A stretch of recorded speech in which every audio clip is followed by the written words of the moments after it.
Generally time एक बहुत important element है हर एस्पेक्ट ऑफ लाइफ में, और सिमिलरली न्यूट्रिशन या डाइटरी एप्लीकेशंस में टाइमिंग की इम्पोर्टेंस नोटिसेबल है।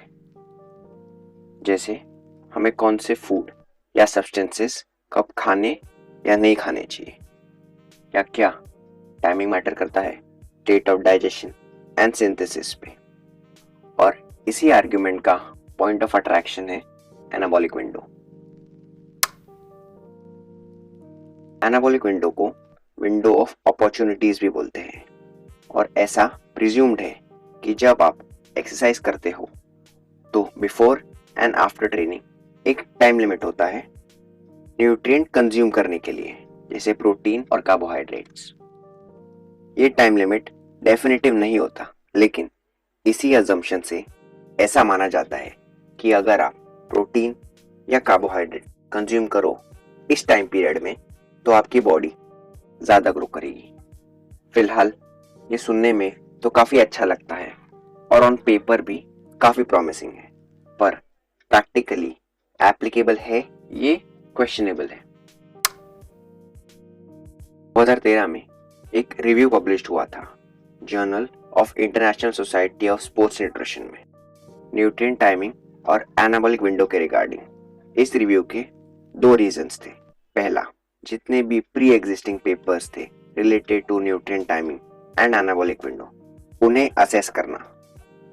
दूसरा, एक कंक्लूजन डिराइव करना to recommend practical evidence based nutrition in response to anabolism for exercise. Exercise के बाद मसल ग्लाइकोजन स्टोर्स कुछ अमाउंट तक डिप्लीट हो जाते हैं। अमाउंट वेरी करता है type of exercise, frequency, intensity और वॉल्यूम। कुछ स्टडीज में immediate intake of carbohydrate versus delayed intake of carbohydrates में ग्लाइकोजन रीसिंथेसिस डिफरेंट था अप टू 50%, और कुछ स्टडीज में protein plus carbohydrate intake better था सिर्फ कार्बोहाइड्रेट इनटेक से इन रिस्पॉन्स टू ग्लाइकोजन रीसिंथेसिस। इन सब के बावजूद कई स्टडीज में कोई सिग्निफिकेंट डिफरेंस नहीं था ग्लाइकोजन लेवल्स में। ऐसा अज्यूम्ड है कि immediate protein intake muscle protein synthesis increase कर सकता है। कई स्टडीज ये अजम्पशन पे अवेलेबल है कि post workout protein intake increase करता है मसल प्रोटीन सिंथेसिस, लेकिन ओवरऑल रिजल्ट्स इस अजम्पशन पे कंप्लीटली वैलिड नहीं है। और जहां तक उन स्टडीज की बात है जो पॉजिटिव है इस अजम्पशन पे, तो उनके कुछ लिमिटेशंस है, जैसे या तो टोटल प्रोटीन इनटेक इक्वल नहीं था इमीडिएट वर्सेस डिलेड ग्रुप्स में, या पार्टिसिपेंट्स बिगिनर्स थे या फास्टेस्ट स्टेट में इसे कंज्यूम किया गया था। ओवरऑल आउटकम इस स्टेटमेंट को सपोर्ट नहीं करता कि there is such a thing as window of opportunities for the most part. For the most part anabolic window नहीं होता, लेकिन अगर आप अर्ली मॉर्निंग वर्कआउट करते हो फास्टेड स्टेट में, तो पोस्ट वर्कआउट मील एक नेसेसिटी है।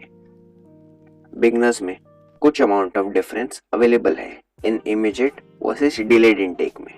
इन सब के बावजूद anabolic window is primarily not there. अगर आप अपना डेली इनटेक सेटिस्फाई करते हो तो पोस्ट वर्कआउट मील ज्यादा इंपॉर्टेंस नहीं रखता, और अगर आपने अपनी डेली नीड सेटिस्फाई नहीं की तो पोस्ट वर्कआउट मील्स इररिलेवेंट है। नोट, दोनों ही केसेस में डेली इनटेक ओवरशैडो करता है एनाबॉलिक विंडो या मील टाइमिंग।